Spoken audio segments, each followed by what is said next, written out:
예, 안녕하세요. 이제 부동산학개론 기본 강좌 제 34강을 진행하도록 하겠습니다.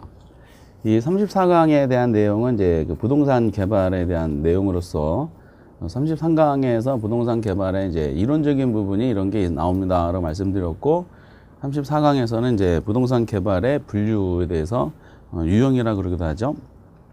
주제별로 이제 처음에 나오는 부분들을 말씀드리도록 하겠어요. 먼저 이제 462페이지 보시면은 이제 부동산 개발의 분류라고 해놓고 첫 번째 이 공용 개발이라고 나와 있습니다. 그 책의 내용은 보지 마시고요. 이 부분에 대해서는 이제 앞에서 부동산 정책론을 말씀드리면서 그 공용 개발이 이제 그 정부가 시장에 개입하는 방법 중 직접적 개입 방법에 해당이 됩니다라고 언급해드렸고, 그 내용적인 면에서 이제 그 공용 개발 부분하고 이제 환지 개발 이런 두 가지를 이제 비교한 표를 이제 쭉 이제 정리를 한번 해봤었어요. 그 내용만 이제 보시면 됩니다. 그래서 이제 거기서 정리해 주시면 되고요. 밑에 나오는 내용들이 그 지난번에 이제 정책론에서 정리해 드린 거랑 이제 같이 돼 있기 때문에 여기서는 이제 안 보셔도 될 것 같습니다. 정책론에서 주로 나옵니다. 부동산 개발 분류 중에서 이제 제일 많이 나오는 것은 463페이지 보시면은 이제 비공용 개발이라고 되어 있는데, 공용 개발이 아니면은 이제 공용 개발이 공적 주체한 부동산 개발을 말하는 거기 때문에 공용 개발이 아닌 것은 민간 개발을 말하는 거겠죠. 민간 개발을 이제 분류하는 이제 체계도에 대한 설정인데, 제가 그는 좀 다르게 그 한번 목차를 잡아보도록 하겠습니다. 463페이지 이게 제일 많이 나오니까 부동산 개발의 이제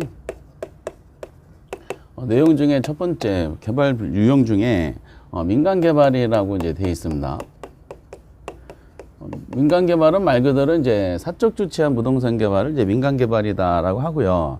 우리나라에서 시행되는 거 위주로 언급을 하겠죠. 보통 이제 첫 번째로 드는 게 이제 자체 개발 사업이 있습니다. 이건 책에 그대로 나와 있고요. 자체 개발 사업에 대해서는 특별하게 공부할 것이 없는 것 같아요. 명칭 자체에서 등장하는 것처럼 토지 소유자가 있어요. 토지 소유자하고 개발업자가 이제 같은 경우를 우리는 자체 개발 사업이다라고 결론을 내리시면 됩니다. 그러니까 토지 소유자가 이제 땅을 가지고 있고 건물을 지어야 돼요. 건물 짓기 위한 자금이 필요하겠죠. 자금을 조달하는 것도 토지 소유자가 조달하는 겁니다. 시공도 본인이 의사결정하고 이제 이익도 본인이 다 가져가겠죠. 이제 손실도 보는 것도 본인이 다 그 부담할 수밖에 없습니다. 그래서 혼자서 다 북치고 장구치고 하는 게 이제 자체 개발 사업에 대한 논리입니다. 뭐 많이 언급을 하지는 않습니다. 근데 이제 가장 많이 행해지는 행태 중에 하나가 뭐 자체 개발 사업이다라고 하는 경우도 있어요. 그런데 이제 대부분의 그 이제 시험 문제 부분은 이제 밑에 보면은 그 지주공동 사업이라는 부분이 나옵니다. 지주공동 사업. 요 내용들은 이제 토지 소유자하고 개발업자 등이 같이 개발 사업을 진행하는 거죠. 개발업자 등이 가장 이제 중요한 목적은 자체 개발 사업 하면은 그 토지 소유자가 이코로 개발업자이기 때문에 그 위험에 대한 부담을 많이 안을 수밖에 없어요. 근데 지주공동 사업은 같이 개발 사업 하다 보면은 그 위험을 분산하고자 하는 것이 가장 중요한 이제 목적 중에 하나가 아닌가라고 이제 생각이 듭니다. 그래서 다만 이제 어떤 식으로 하냐에 따라서 지주공동 사업에 대한 논리가 나눠지는데, 이 부분에 대해서 좀 체계하고 조금 다르게 한번 해보도록 하겠습니다. 원래 개발론에 대한 논리가 이렇게 되어 있으니까 첫 번째 논리는 이제 등가 교환 방식이라고 있어요. 책에는 뒤에 따로 설명이 되어 있는데 같은 내용입니다. 등가 교환 방식에 대한 의미를 이제 파악을 할 때, 등가 교환 방식은 토지 소유자는 이제 뭐를 제공하냐면은 이제 토지를 제공하고요. 개발업자는 뭘 제공할까? 이제 개발업자는 자금 등을 제공하는 거죠. 자금하고 개발 노하우 이런 것들을 제공할 거예요. 그러니까 땅 된 사람하고 돈 된 사람이 다를 겁니다. 그런데 이제 결과적으로 두 사람이 이제 같이 개발 사업을 하게 되는데, 조인트로 개발 사업 하는 거죠. 그래서 공동으로 사업을 시행하고, 그래서 이제 완성된 부동산이 있거든요. 이 완성된 부동산에 대해서 이제 그 지분을 갖는다는 거, 이게 가장 중요한 것 같아요. 지분을 잘 갖고 지분 비율대로 이제 나중에 완성된 부동산에 대해서 이제 분배가 일어나는 거. 이 부분이 이제 등가 교환 방식에 대한 논리다라고 봅니다. 지문으로 자주 나옵니다. 등가 교환 방식은 지주공동사업의 한 일종으로서 토지 소유자는 토지를 대고 개발업자는 자금 등을 대 가지고 땅 된 사람과 돈 된 사람이 다르니까 공동으로 사업을 시행합니다. 공동으로 시행하면서 결국 완성된 부동산에 대해서 지분을 갖게 된다는 거. 지분을 갖게 되니까 이제 토지 소유자는 토지 가격 대비, 개발업자는 투입된 공사비 대비해 가지고 이제 이걸 분배를 하게 됩니다. 그런데 여기서 지주공동사업의 이제 종류가 있어요. 지주공동사업의 이제 종류라고 이제 우리가 판단할 때 이제 책에 나온 게 그건데, 동그라미 1번, 2번이 다 지주공동사업의 종류가 되는 겁니다. 그래서 이제 어떻게 이제 분배하느냐에 따라 달라지는데, 공사비를 대물로 변제하는 게 있죠. 대물이라는 것은 이제 완성된 부동산 상품을 이제 서로 나눠 먹는 걸 말하고, 그리고 이제 공사비 분양금 공사비 지급형이라고 있습니다. 이거는 돈으로 나눠 갖는 거죠. 분양금 공사비 지급형. 이거 말고도 이제 몇 개가 더 있는데, 우리는 뭐 이 정도까지만 나오더라고요. 그러니까 공사비 대물 변제형하고 분양금 공사비 지급형은 분배를 하는 과정 중에 대물로 가져가느냐 아니면 돈으로 나눠 먹느냐 차이가 있을 뿐이지, 결과적으로 등가 교환 방식의 한 일종이다라는 식으로 정리를 해주시면 됩니다. 그리고 이제 그 463페이지 맨 밑에 동그라미 이제 3번에 대한 논리인데,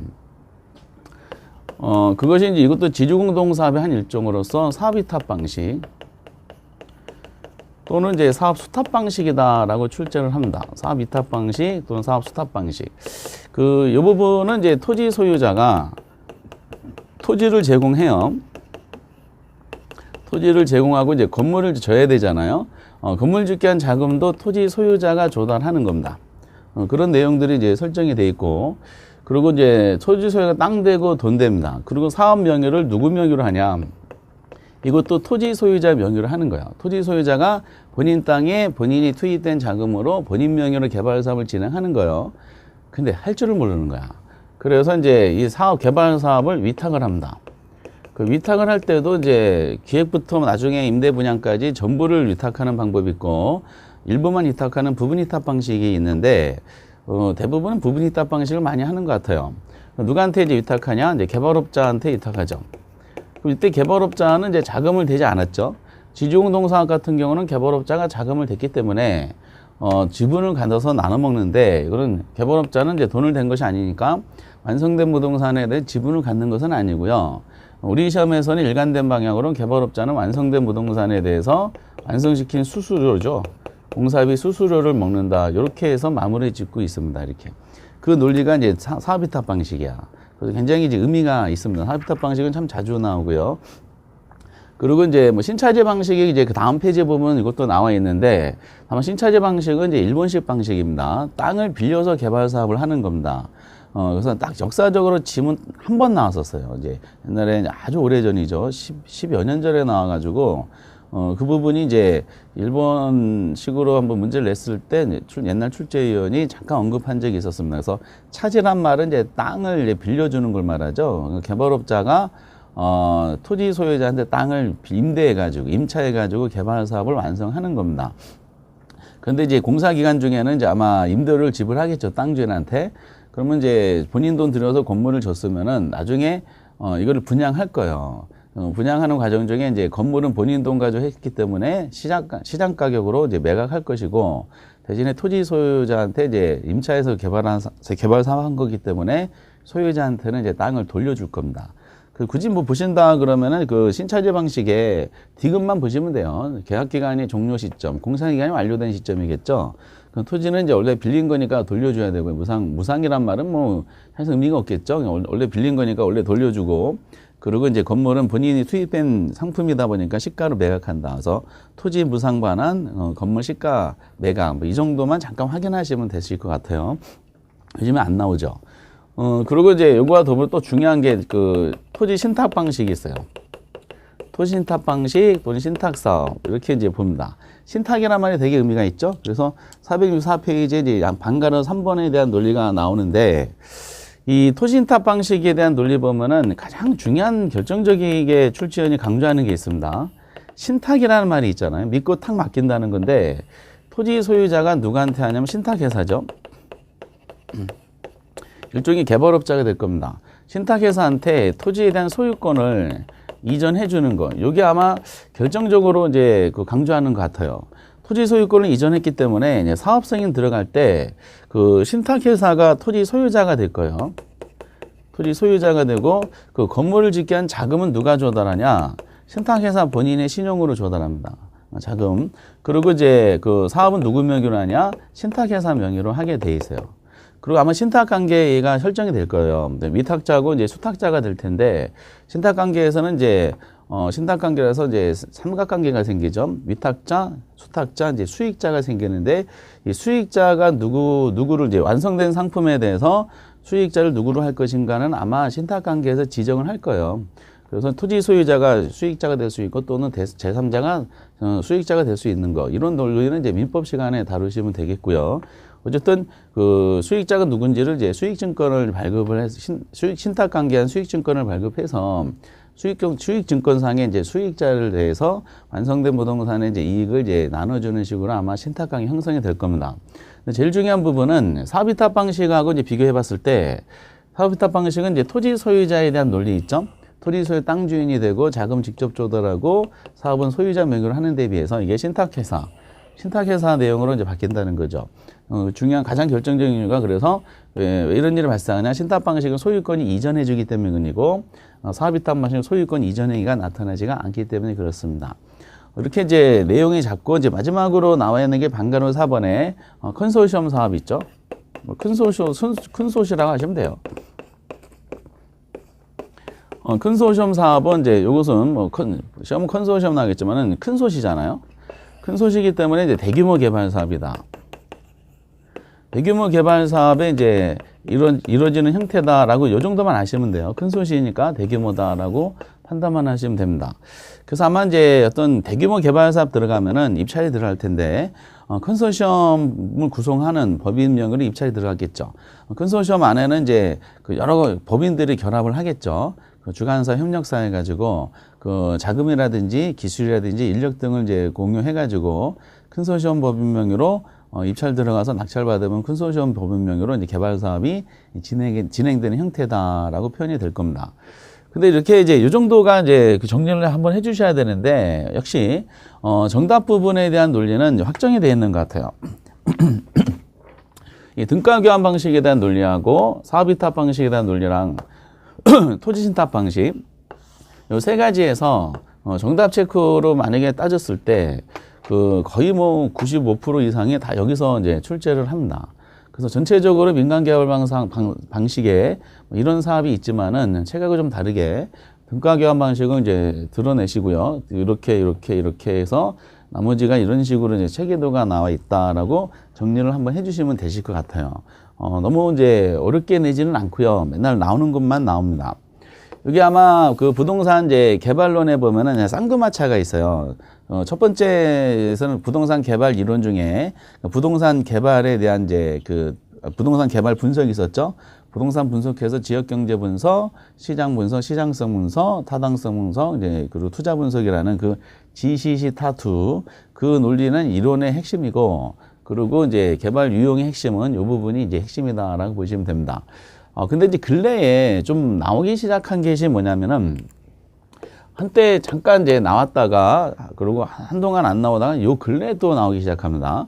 이 내용 나오는 배경은 아마 나오는 것만 이런 식으로 계속 출제되다 보니까 지문이 너무 반복이 됩니다. 매년 동안에. 그래서 어떤 주제의 다양성을 위해서 좀 하나의 시험 주제로 포함시킨, 이제 본격적으로 포함시킨 느낌 드는데 그게 465페이지에 민간 투자 사업 방식이라고 있습니다. 민간 자본 가지고 사업하는 방식이죠. 민간 자본 사업 방식. 옛날에 이제 세금을 걷어서 정부가 이제 공공투자 사업으로서 했던 거를 이제 민간 자본으로 이제 넘겨주는 방식이 민간 자본 유치 사업 방식이다라고 보시면 됩니다. 우리 법률상의 규정이 있어요. 이 법률, 옛날에는 복잡했는데 이제 법률상의 규정이 한 4가지로 이제 축소가 된 것 같습니다. 책은 5가지 되어 있는데 4가지만 보시면 되실 것 같아요. 어쨌든 이제 그 개념만 잘 보시면 됩니다. 이게 이제 영어를 아셔야 되는데 하나가 이제 BTO 방식이라고 있어요. BTO 이렇게. 그러면 영어 BTO 방식에 대한 논리 보면은 영어로 나옵니다. 번역된 형태가 없기 때문에 영어로 이제 출제된다라고 알아두셔야 돼요. 그럼 저기 이제 465페이지에 보면 BTO 방식이 나와 있고요.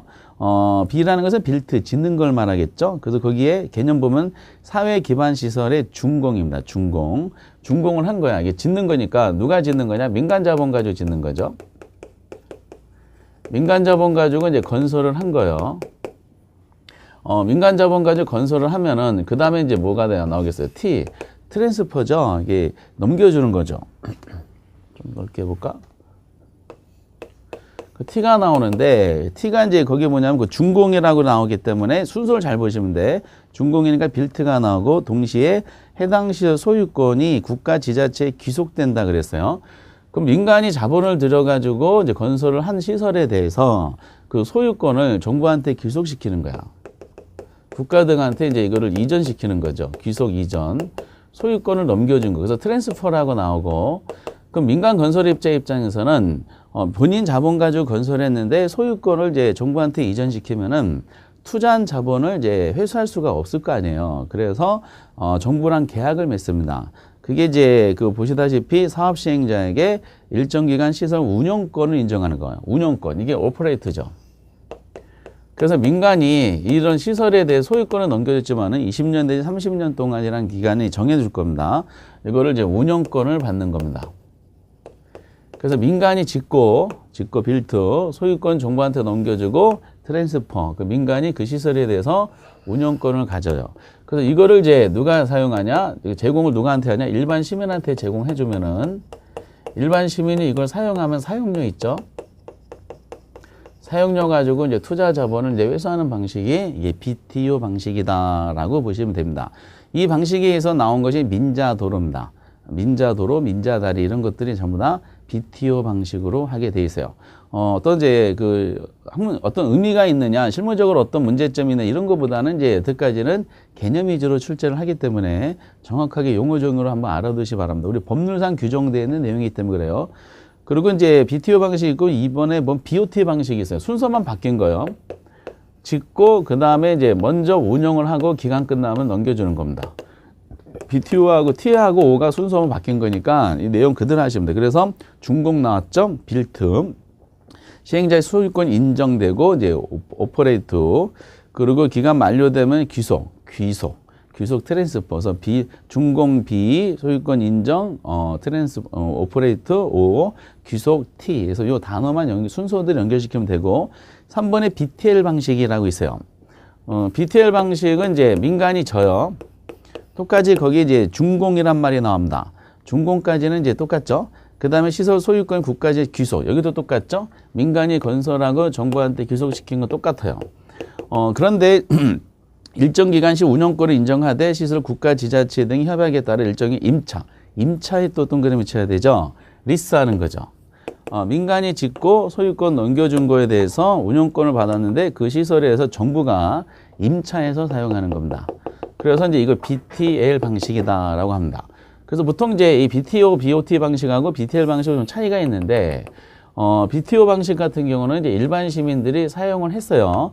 근데 투자한 자본이 만약에 1조다. 1조 개발 사업을 진행해서 이 사업을 그 민간 자본 가지고 건설했는데 일반 시민이 사용해 가지고 나온 수익이 그 회수된 돈이 1,000억이다. 그러면은 이제 9,000억이 부족하잖아요. 그러면은 그 민간 그 개발업자들은 그러면 손해 본 거냐? 그렇지 않고요. 계약에 의해서 BTO 방식, BOT 방식 만약 했을 때 일반 시민이 사용한 그 비용이 사용료가 투자 자본에 많이 미치지 못한다. 그러면은 사후적으로 수익률이 보장되도록 보존해 주게 돼 있어요. 그때 정부 세금이 나갑니다. 사후적으로 적정수를 보존해 주는 데 비해서 BTL 방식은 이 임대료를 책정할 때 민간 개발업자들이 이제 적정 수익률이 이 정도를 이제 보장받는 식으로 이제 계약을 체결해서 이 BTL 방식 진행하다 보니까 BTL 방식은 사전적으로 적정 수익률을 보장받는 방식입니다. 다시 BTO하고 BOT 방식은 일반 시민이 사용한 사용료가 투자 자본을 회수하는 데 있어서 부족할 때는 사후적으로 적정 수익률을 보존해 주는 방식인데 비해서 임대주는 이제 BTL 방식은 사전적으로 적정 수익률을 보장받는 방식이다라고 판단하시면 됩니다. 그래서 준공 넘겨주고 그리고 임차 이 말 하시면 돼. 근데 이제 어쨌든 이 세 가지는요 전부 다 공통적인 상황이 트랜스퍼라는 절차가 다 있어요. 순서만 다르지 정부한테 소유권이 넘어가는 것은 똑같은데 넘기지 않고 하는 방식이 있어요. 짓고 소유하고 이거 온이라고 돼 있죠. 소유하고 동시에 운용권을 받는 거예요. BOO 방식입니다. 그래서 방가로 5번 마지막에 나와 있어요. 4번은 안 보셔도 됩니다. 5번에 보면 사회기반시설 준공 나왔죠. 준공 빌트 소유권이 이제 인정되는 거. 소유권과 동시에 운용권도 인정되는 방식이야. 소유권만 돼 있지만은 이게 넘겨주는 절차가 없기 때문에 운용권도 동시에 받는 거다. 그 요 네 가지를 보시면 됩니다. 그래서 이 부분들이 이제 요즘에 종종 시험에 출제되고 있기 때문에 잘 정리 한번 해주셨으면 좋겠습니다. 개념만 보셔도 되실 것 같아. 그 순서 단어만 잘 연결시켜서 시험에 나왔을 때 단어만 연결시킨 순서를 조합을 잘 맞추기만 하면은 다 맞히게 돼 있어요. 요거에 대한 대표적인 문제는 작년에 28회 때 조합으로 문제가 나온 적이 있었어요. 그래서 28회 때 문제를 보시면은 아 이렇게 출제되는구나라고 느끼시게 될 겁니다. 그리고 이제 465페이지 보면 이제 4번에 재개발 유형에 따른 방식인데 재개발에 대한 논리가 나옵니다. 그 재개발 요거는 잘 안 내요. 아주 드물게 나오는데 재개발을 이제 시행 방법에 따른 그 분류 체계다라고 보시면 돼요. 시행 방법에 따른 거다. 근데 거기 보면은 이제 그 도시 재개발 시행 방법에 수복, 개량, 보존, 철거 이렇게 되어 있는데 순서를 좀 바꿔서 해볼게요. 책은 수복부터 되어 있는데 보존 재개발부터 하는 게 절차적으로 맞는 것 같아요. 보존 재개발. 보존 재개발 방식은 어떤 재개발하는 배경이 시설 등이 노후되고 불량됐기 때문에 재개발에 대한 생각을 할 거예요. 근데 그 보존 재개발은 이제 노후되고 불량되기 전에 미리 사전에 예방하는 겁니다. 미리 계획에 따라서 보존조치 취한다. 이것을 이제 일종의 관리에 가깝다라고 보시면 되겠어요. 보존 재개발은 사전에 이제 노후 불량되기 전에 예방하는 거다. 그래서 가장 소극적인 재개발이다라는 겁니다. 근데 가장 적극성의 정도에 따라 구분하는 것이고요. 지금 분류 체계가 그런데 이제 아무리 이제 관리를 잘한다 하더라도 시설 등이 노후되는 것은 막을 수는 없어요. 그리고 현재 그 옛날에 지을 때는 그 시설이 그 건물에 부착된 시설 등이 아주 좋은 시설이었지만은 시대적인 변화가 일어나가지고 시설이 이제 그 요즘과 안 맞는 경우도 있을 수가 있습니다. 그러면 이제 어쨌든 노후되고 불량이 됐어요. 그거를 이제 뭔가 복구해야 돼. 그래서 수복 재개발이 나옵니다. 이 수복 재개발의 의미가 있는데 수복 재개발은 이제 개념 보면은 전체는 그대로 놔두고 일부만 요거 수복 재개발 개념할 때는 반드시 요 말이 나옵니다. 일부가 노후되고 불량됐어요. 그럼 노후되고 불량된 요인만을 제거하는 거 이걸 뭐라 그런다? 이거는 수복 재개발이다라고 이제 표현하시면 됩니다. 근데 수복이라는 표현은 노후되고 불량됐으니까 이걸 어떻게 해야 돼? 다시 원래로 복구시켜야 되죠. 수복 재개발 이렇게 표현하게 되는 겁니다. 근데 이제 수복을 원래 시설 기능대로 복구하려다 보니까 이 현재 도시 기능이 좀 미흡하다고 판단이 된 거야. 그럼 이거보다 좀 적극적으로 하는 것이 개량 재개발입니다. 그 개량 재개발은 그래서 이런 단어들이 나올 수밖에 없어요. 다시 복구하려다 보니까 복구하고자 하는 그 시설이 현재 도시기 좀 미흡하다. 그래서 기존 시설의 확장 개선이란 말이 나오고 안 그러면은 이제 뭐 새로운 시설을 첨가한다든지 새로운 시설에 뭐 첨가 뭐 이런 부분들에 대한 논리다라고 보시면 되겠습니다. 그래서 이제 수복 재개발은 반드시 요 말이 나오고 개량 재개발은 반드시 요 표현이 나와야지 개념 정의가 이제 그 정립이 됩니다. 근데 그 전체가 노후되고 불량된 게 이제 전면 재개발이 있어요. 철거 재개발이라고 그러죠. 한 번도 낸 적은 없는데 이건 전면 재개발이다. 라고 이제 표현합니다. 그래서 이 재개발에 대한 논리, 요 시행 방법에 대한 재개발에 대한 논리는 잘 출제를 안 합니다. 그렇지만은 요 두 가지 있죠. 보수 개철인데, 적극성의 정도 가지고 구분하는 겁니다. 가장 소극적인 것이 이제 보존재 개발이고 가장 적극적인 것이 철거 재발이라는 논리거든요. 이 수복하고 계량에 대한 요것만 잘 구별하시면은 아마 답은 찾을 수가 있으실 거야. 20회 위에 나왔던 지문들은 그렇게 많지가 않습니다. 몇 개 되지도 않습니다. 어쨌든 이제 이런 식으로 해서 재개발에 대한 논리 보시면 되겠고요. 보통 여기까지가 기본적인 세트로 보시면 되겠어요. 그리고 이제 밑에 양가로 5번에 토지 취득 방식에 따른 개발 방식이죠. 466페이지에. 거기서는 뭐 보실 필요는 없고요. 거기 환지 방식하고 매수 방식, 즉 수용 방식인데 이 두 가지에 대한 논리는 앞에 정책론을 말씀드리면서 거기에 수용 방식, 매수 방식, 그 수용 방식 또는 매수 방식하고 환지 방식에 대해서 이제 비교한 표를 적어드린 적이 있었어요. 그걸로 정리해 주시면 되고요. 요거는 이제 개발론에도 나오지만 정책론에서도 종종 출제가 되기 때문에 그렇습니다. 그래서 이제 그 책에 나온 내용들을 이제 앞에서 판서해 드린 적이 있었으니까 그것만 확인하시고 밑에 건 안 보셔도 되실 것 같아요. 근데 이제 걱정되는 게 467페이지 보면은 6번에 도시 및 주거환경 정비법에 따른 이제 그 정비 사업에 대한 논리가 있습니다. 이 부분이 이제 개정이 되죠. 개정이 됐죠. 이제 2월달 됐으니까 이제 개정이 됐어요. 요게 원래는 그 부동산 학적으로 이제 개발에 대한 논리를 따지면은 재개발에 대한 논리가 시행 방법에 따라서 보수 개철로 하는 경우가 이게 정석적인 출제 내용이야. 학개론의 입장에서 봤을 때. 근데 오히려 이거보다도 더 출제 많이 한 것이 거기 도시 및 주거환경 정비법, 그러니까 도정법이라 그러나 어떤 분들은 그렇게 약어로 쓰시되 도시 및 주거환경 정비사업법상에 요것이 이제 출제가 되더라고요. 요번에는 이걸 별표 쳐주셔야 돼요. 공법 시간에도 아마 이게 별표가 쳐 있을 텐데 이 개정된 부분이에요. 원래 6가지가 있었는데 3가지로 축소가 됐어요. 그래서 특히 그 중에서 재개발 사업하고 재건축 사업은 이제 열악하다, 양호하다라는 걸 하는 건데 체크할 건 주거환경 개선 사업에 대해 꼭 체크해 주시기 바랍니다. 주거환경 개선 사업은 아마 이거 단독 문제로 출제되기보다는 그 지문으로 들어갈 가능성이 있어요. 주거환경 개선 사업이란 뭐라고 하는 겁니다. 여러분 그래서 공법을 공부하시다가 이런 게 나오는구나라고 하면은 거기도 아마 출제되겠지만은 학개론에서도 출제될 가능성이 있을 것 같기도 합니다. 물론 출제위원들이 이제 그 출제한 문제를 검토위원들이 이제 격리돼 가지고 출제한 문제를 검토하는 과정 중에 공포도 나왔네. 그러면은 이건 좀 뺄 수도 있겠지만은 어쨌든 그 지문상으로는 가능성이 높은 문제가 요겁니다. 공법상 내용 중에서 주거환경 개선 사업에 대한 그걸 꼭 알아두시기 바랍니다. 재개발하고 재건축 아마 구분이 되실 겁니다. 그 정도만 보시면 돼요. 그건 공법으로 넘겨두도록 하겠어요. 그래서 이제 그 463페이지에 대한 논리부터 쭉 나오는 개발 유형에 대해서 상당히 많이 나온 것은 이제 말씀드렸던 요 4가지에 대한 분류 체계고 그 중에서 등가교환, 사업위탁, 토신탁을 구분하는 것이고 그리고 이제 요 근래에 갑자기 이제 나오게 된 것이 이제 이건데 다만 민간 자본 사업 방식이 작년에 너무 세부적으로 나와가지고 그 단독으로 내긴 힘들 것이고 이거 아마 지문으로 들어갈 가능성이 있어요. 왜냐하면 이것이 요거 자체가 단독으로 출제되는 경우도 있지만 개발 전체적으로 하나의 문제를 구성하는 경우도 많이 있거든요. 그럼 요것이 한 2개, 3개 정도 들어가면서 이게 하나 정도가 들어가고요. 요거는 들어갈 수도 있고 안 들어갈 수도 있고 대신에 방금 논했던 주거환경 개선 사업이라는 것이 지문으로 살짝 들어갈 수도 있다라는 거를 보시기 바랍니다. 그래서 작년에 이 부분 너무 디테일하게 나왔다고 말씀드렸는데 그 영향으로 아마 전체적인 윤곽으로 낼 가능성도 많기 때문에 이 전체를 하나의 이제 세트로 보시면 되실 것 같아요. 그럼 개발론에 대한 오리지널 이제 주제는 2문제를 맞히시게 된 건데 다만 우리 책에서는 468페이지 보면 거기 입지계수라는 개념이 나오더라고요. 이건 지우고 원래 그 468페이지 이 논리가 이게 이제 그 원소상으로 나온 내용은 이 개발론에 들어가는 것은 아닌 것 같고요. 입지론과 관계되는 주제입니다.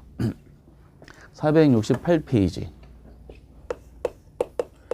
주제는 이제 이게 아마 입지 개수라고 되어 있지만은 시험의 역사를 보면은 그 입지 개수 자체에 대해서는 주로 계산 문제로 출제를 하게 되어 있고요.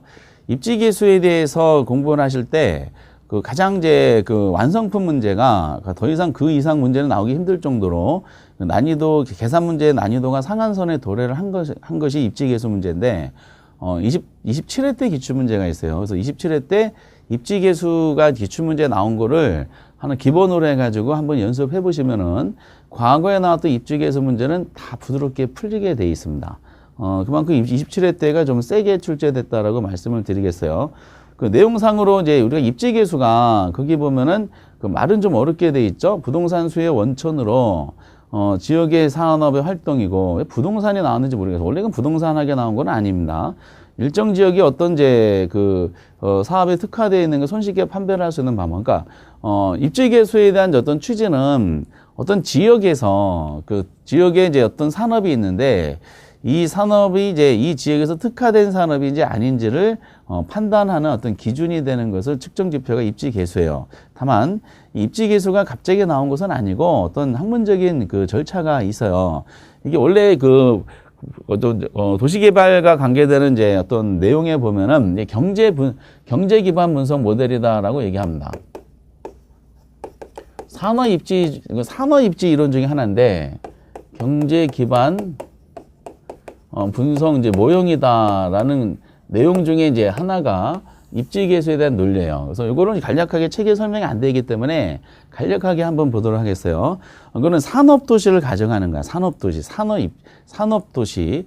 그러면은 이제 만약에 어떤 지역에 산업도시가 있다. 소비도시를 대상하는 것이 아니라 산업도시를 이제 대상으로 하는 데 있어서 어느 지역에 이제 산업에는 두 가지 산업이 있다 가정해요. 기반 산업이 있고 비기반 산업이 있다 가정합니다. 기반 산업 많이 들어보셨죠? 기반 산업이라는 것은 수출 산업이다 그러기도 하거든요.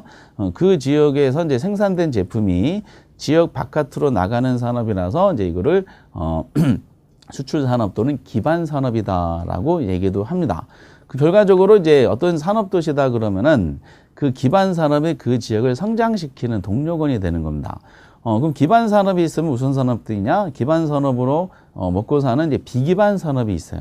그래서 산업도시 이론을 논하다 보면은 산업도시 자체는 이제 기반 산업이 있고 성장시킨 중추 역할인 기반 산업이 있고 그리고 뭐다? 비기반 산업이 있다 가정해요. 그러면은 기반 산업의 우리 고용자 수 가지고 논한다 그러면은 기반 산업의 고용자 수가 있을 것이고 비기반 산업의 고용자 수가 있겠죠. 산업도시에 보면은 그럼 지역 전체 산업의 종사는 총 고용자 수가 있을 거야. 경제 기반 분석 모델을 통할 때 단계별로 논하다 보면은 그 단어만 약으로 볼게요. 총만 써놓을게. 총이라는 것은 산업도시에서 전체 산업도시 전체 산업에 종사하는 총 고용자 수 이런 의미입니다. 총만 쓸게요.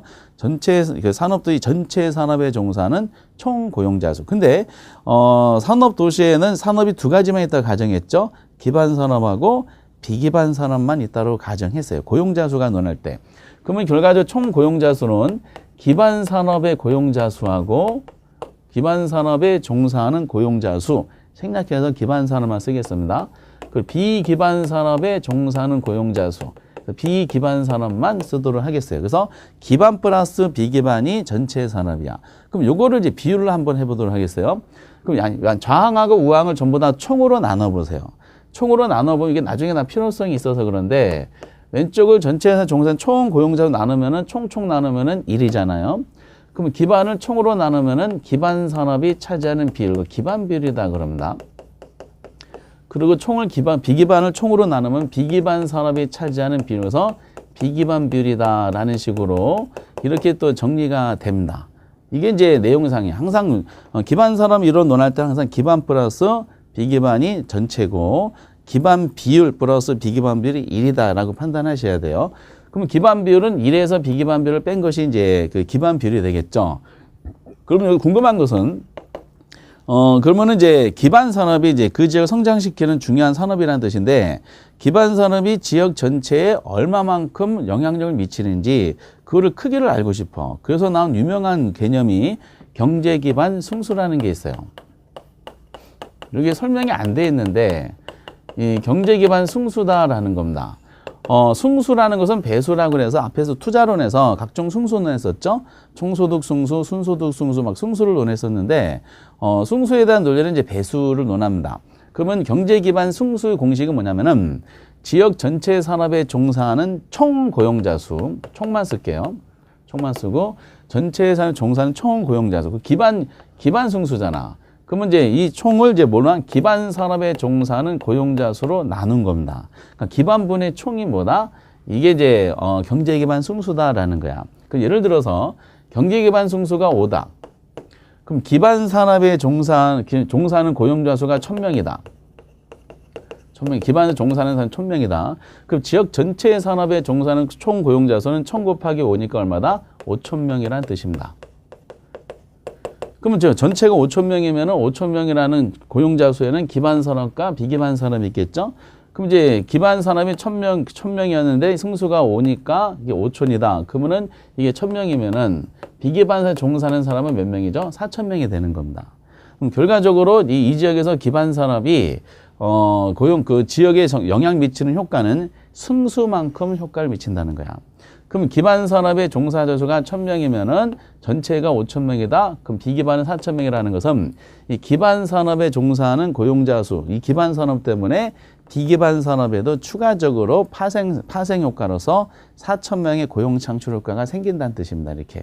그래서 이제 그럼 기반이 뭐고 비기반이 뭐라는 것은 예를 들어서 이제 울산을 많이 예를 들어요. 그 원소상에 봐도 이게 울산을 예를 드는 경우가 있더라고요. 거기 이제 자동차 산업이 있죠. 울산 현대자동차가 있나? 그러면 울산 경제에서 기반 산업은 현대자동차가 됐다라고 가정하시기 바랍니다. 그럼 이제 울산의 자동차 산업, 현대자동차가 이제 그 지역을 성장시키는 이제 기반 산업인데, 그럼 거기에 많은 사람이 고용이 돼 있을 거 아니에요. 그쵸? 수십만 명의 고용자 수가 현대자동차에 고용이 돼 있을 텐데, 대신에 이제 거기 있는 거기 근로자분들이 울산에서 이제 생활을 해야 되죠. 그 직장 생활 하시면서 먹어야 되잖아요. 그럼 이제 각종 음식 산업이 있겠죠.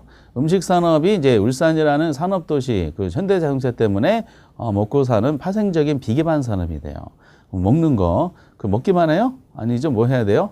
마셔야 되잖아. 그래서 각종 이제 주류 산업이라든지 유흥 산업 같은 것도 역시 마찬가지로 울산 자동차, 현대자동차 때문에 이제 먹고 사는 비기반 산업이 돼요. 먹고 마시기만 해요? 잠자야 되겠죠? 그래서 주거와 관계된 부동산 산업도 발전하겠죠? 아파트를 막 짓고 막 이렇게 됩니다. 그리고 각종 인테리어 사업이라든지 중개업소 많죠? 이런 산업들이 전부 다 비기반 산업이 돼. 그리고 이제 입고 먹기만 해, 잠자기만 한 것이 아니라 입고 다녀야 되잖아요? 의류 산업이라든지 여러 가지 여가 산업, 이런 것들이 전부 다 비기반 산업이야. 그러니까 현대자동차라는 기반 산업으로 인해서 많은 산업들이 파생적으로 생기게 돼 있습니다. 그럼 현대자동차가 만약 고용이 1000명이 돼 있다. 그럼 이제 그 지역에 미치는 효과가 승수가 5배다. 그러면 이 기반 산업에 대한 5배만큼을 전체에 영향 미치는데 그 중에서 이제 전체에서 기반 산업 종사하는 것 제외한 나머지만큼이 기반 산업 때문에 고용 효과가 생긴다는 거지. 그래서 그 지역에 성장시키는 데는 기반 산업이 성장하잖아요. 승수만큼 지역이 성장하고 그리고 이제 비기반 비율도 그만큼 성장하는 거예요. 만약 현대자동차가 성장한다, 고용 창출되겠죠? 그럼 고용 창출되면은, 거기 창출된 고용자들이 지역에서 소비를 하겠죠? 그럼 비기반도 같이 고용 창출이 일어나서 같이 성장하는 겁니다. 결과적으로 경제기반 승수는 어느 지역에 대한 논리를 논할 때 기반 산업이 그 지역을 성장시키는 굉장히 중요한 산업이다라는 걸 강조하는 것인데, 이거를 문제를 내고 싶었던 거예요, 출제위원은. 어떻게 했을까라고 하다가 이걸 비율을 한번 내놨어요. 그러면 이제 여기 기반분의 총이잖아요. 이걸 전부 다 위에 있는 걸 하기 위해서 비율을 한번 내본 거죠. 그럼 총으로 분모하고 분자를 다 총으로 나누면은 요거는 1이 나오고요. 요거를 총으로 나누면 기반 산업이 차지하는 비율이 됩니다. 그러니까 승수는 기반분의 총, 고용자 수, 사람으로 따질 때는 이렇게 하지만은 비율로 따지면 기반 비율분의 1이야. 같은 말이 기반 비율은 어떻게 계산해요? 1에서 빼기 비기반 비율이죠. 1 빼기 비기반 비율. 이것이 이제 승수에 대한 논리가 나옵니다. 그래서 시험 문제 낸 부분이 어떤 걸 냈었냐면은 많이 틀렸던 역사적인 이제 질문인데 기반 비율이 만약에 상승해요. 기반 비율이 상승하면 이 경제 기반 승수는 어떻게 될까요? 증가할까요? 감소할까요? 이거는 이제 감소하게 됩니다. 기반 비율이 상승하면은 분모가 상승한 거잖아. 그러면 승수 값은 낮아지게 돼 있습니다. 그리고 이제 그럼 비기반 비율이 상승하는 거야. 비기반 비율이 상승하면은 경제기반 승수는 어떻게 된다? 얘도 같이 증가합니다. 비기반 비율이 상승한다? 그러면 이제 기반 비율은 낮아지겠지? 그럼 승수 값은 높아지게 돼 있어요. 그래서 만약에 비기반 비율이 50%다 라고 한번 가정해 보세요. 그럼 승수 값은 얼마나 나오느냐? 이게 50%야. 0.5죠? 그럼 1 빼기 0.5니까 이것도 0.5죠. 1을 0.5로 나누면은 얼마가 나와요? 승수는 2가 나오잖아. 그럼 승수는 2가 나오더라. 그래서 비기반비율이 만약에 이제 90%다라고 한번 해볼까요? 그 비기반비율이 90%면 어떻게 돼요? 1 빼기 0.9죠?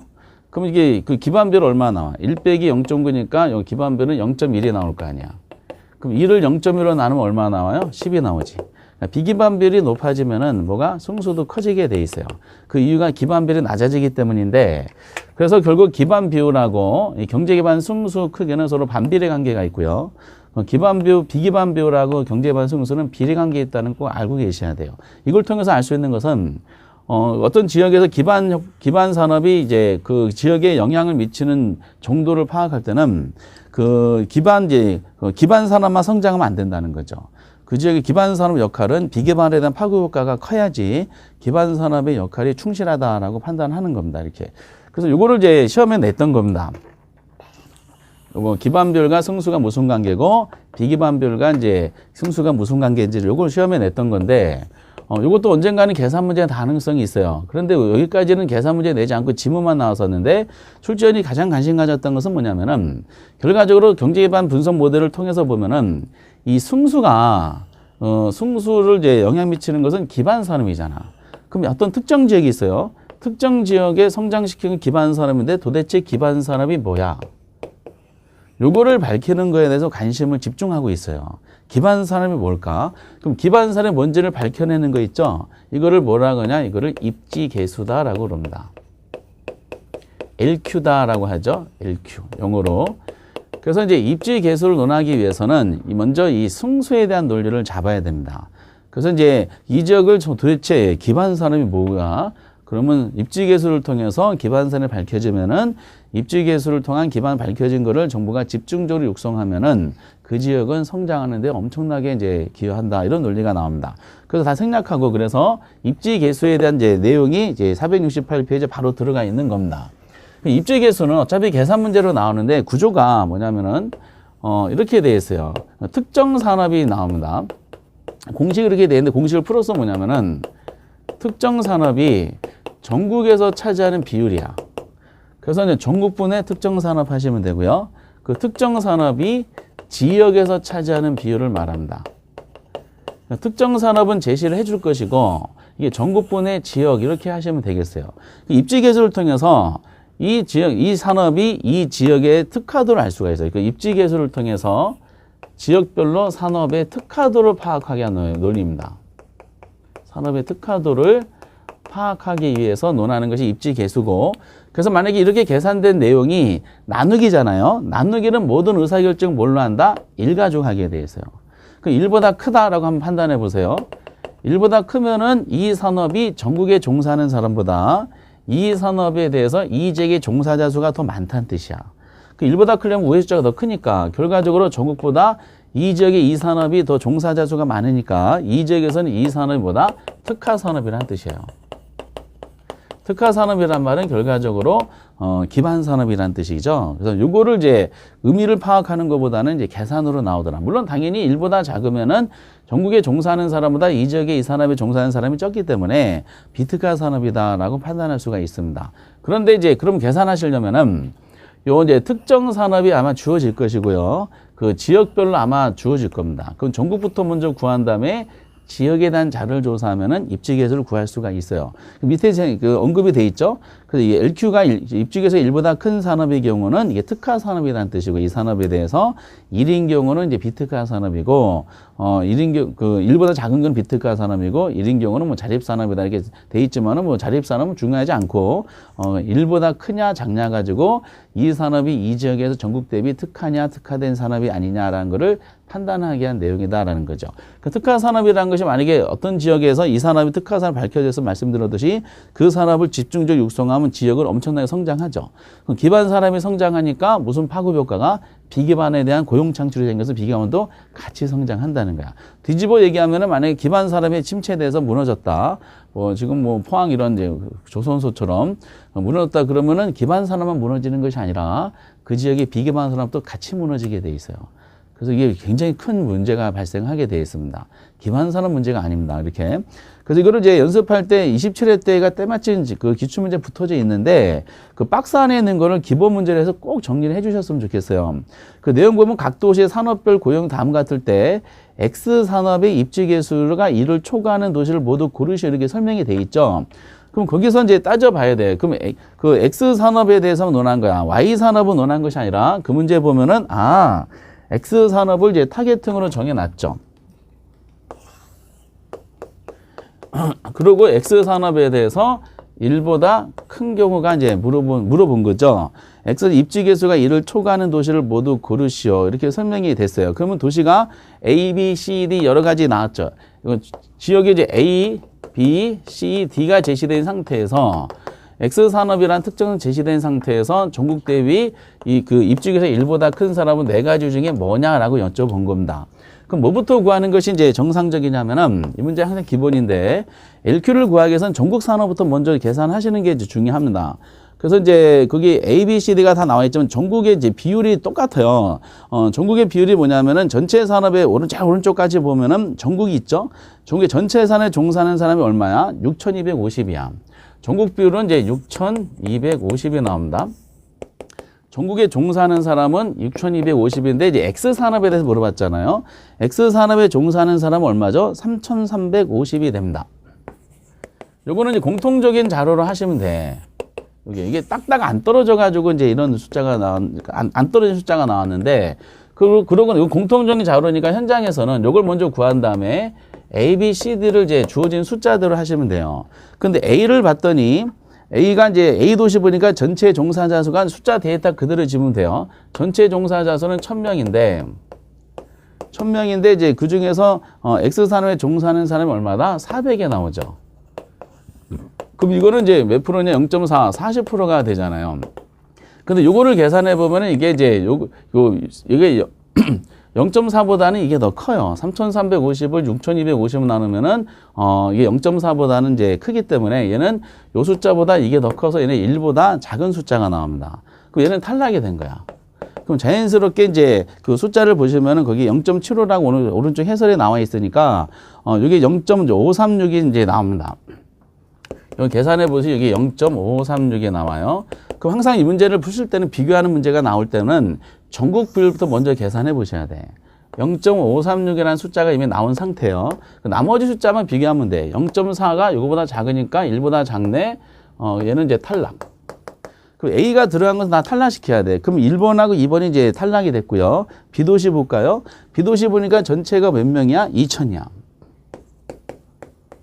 2,000이 돼 X산업에 종사하는 사람 얼마죠? 1,200이야. 그럼 2,200, 2,000 나누면 0.6이 나오잖아요. 그럼 0.536보다 0.6이 크니까 얘는 이제 뭐죠? 1보다 큰 숫자가 나오겠네. 얘는 이제 해당이 된다. 1보다 큰 걸 찾는 거니까. 그 1, 2번은 탈락된 상태에서 이제 B가 없는 것도 탈락돼야 돼요. 그러면 5번이 탈락이 되는 거야. 그럼 3번과 4번 중에 하나겠죠? C도시가 이제 캐스팅 보통 같은데 그분 2,100이죠. C도시는 전체가 2,100이고 그리고 X산업에 종사하는 사람이 1,100이다라고 설명이 되어 있어요.